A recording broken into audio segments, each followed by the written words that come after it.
सृष्टीची रचना करायची, मग वेगवेगळे देवालय तयार करायचे, महाल तयार करायचे. करत असताना एके दिवशी त्यांची गाठ पडली अंगिरशी नावाच्या कन्येशी. कोणाची? अंगिरशी, अंगरशी नावाची कन्या. आणि अंगिरशी नावाची कन्या बरं कसं त्यांची, आता लक्षात ठेवा वंशावळी. कुठून कुठून आली असं आहे काय? ते काय ते सांगायलेत ना आपण चेहऱ्यावरच कळते महाराज, कुणाच्या ध्यानात येईल कुणाच्या नाही.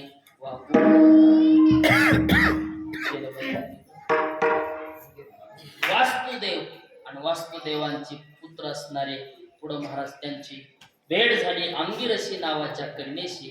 आणि अंगिरशी बरोबर त्यांचा थाटा माटामध्ये समजा आता ते सगळंच की मुहूर्त काढला, पाहुणे रावळे जमा झाले, सगळं आणलं, तारीख ठरली, मंडप दिला. आणि मंडप दिल्यानंतर योग्य मुहूर्तावरती शुभमंगल आता लग्न लावायचं आपल्याला. कोणाचं? वास्तुदेवाचं आणि अंगिरशीचं शुभमंगल. मोठा मोठा आवाज काढा, झाला तर कीर्तन संपत आलं. शुभमंगल. असं सावधान झालं. तुम्ही सगळे सावध झालेली माणसे, त्याच्यामुळे आता काय सावधान म्हणतात तुम्हाला रस अक्षता फेकून फेकून माणसं म्हणजे असतील आम्ही बेजार झालो तर आता नाही. सगळ्याला सावध करून बसलो. आता माणसं संसारात आले की शांत होतात महाराज. सावधान झालं कोणाचं? वास्तुदेवाचं अंगिरशीचं. आणि पुढे विहार झाला. आपल्या मालकाची मनोभावे सेवा करावी, सानिध्यामध्ये राहावं. आणि पत्नी जसं आचरण करेल तसा मुलगा पुढे जन्माला येत असतो. दोन्हीच्या सानिध्यामध्ये ब्रह्मदेवाने विचार केला, अरे आतापर्यंत असं कोणी या ठिकाणी अवताराला आलेलं नाही. असा महान पुत्र, महान बालक अवताराला येणार आहे की ज्यांच्या येण्याने तुला आताच टाकायचं तुला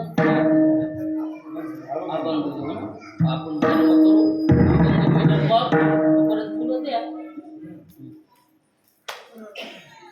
सगळ्या देवांना आनंद झाला की आज आपल्या सगळ्यांचे रचयिता, आपल्या सगळ्यांचे रचनाकार ज्यांच्या पोटी अवताराला येणार आहेत ते वास्तुदेवांचं कौतुक गाऊ लागले, अभिनंदन करू लागले. वा वास्तुदेवा, अंगिरशी माता, आज तुमचा भाग्याचा काय होणार आहे? उदय होणार आहे. चांगला पुत्र जन्माला येणार असेल ते वातावरण सुद्धा अगदी तसं होतं. आज तुमचं भाग्य आहे की तुमच्या पोटी महान पुत्र, महान बालक, कलाकार जन्माला येणार आहे. आनंदी आनंद झाला. सगळ्या नगरीमध्ये प्रवेश झाला. का तर जेव्हा आतापर्यंत देवादिकांना चिंता होती की असा कोण जन्माला येईल की तो या सृष्टीची काय करेल, रचना करेल, विस्तार करेल. आज मात्र त्यांना आनंदी आनंद झाला. सगळ्यांना निरोप पोहोचवला. चला कुठे आज भगवान परमात्म्याचा अवतार होणार आहे म्हणून गावोगावी सगळ्या देवालयामध्ये प्रवेश झाला. आणि सगळ्या देवांची चिंता दूर झाली. का दूर झाली? की आता ज्या गोष्टीची आपल्याला चिंता होती ते आपल्याला प्राप्त होणार आहे. इथून पुढे फक्त आदेश झाला की नगरी तयार. काय होणार आहे?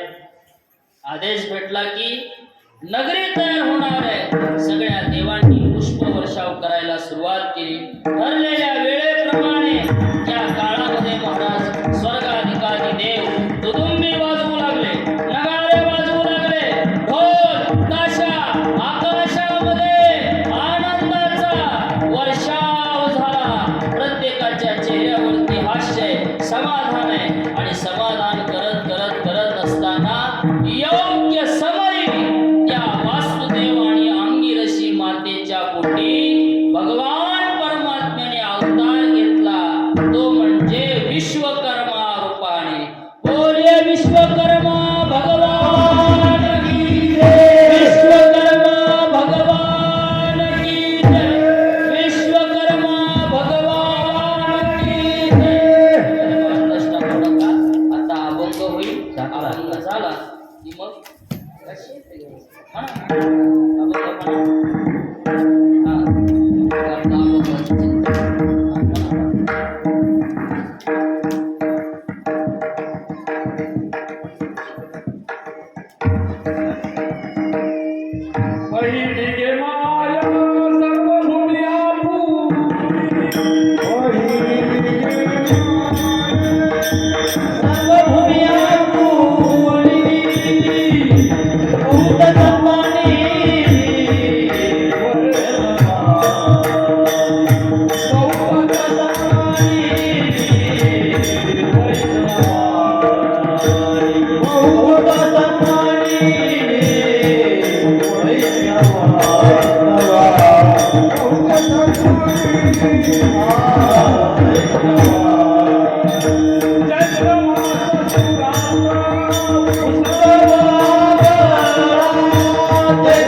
म्हणून शरण जावे सर्व भावे देवासी तो हा अवतरील पार भव दुस्तरणीचा श्रीमंत श्री नामदेवरायांनी याचं वर्णन केलं महाराज.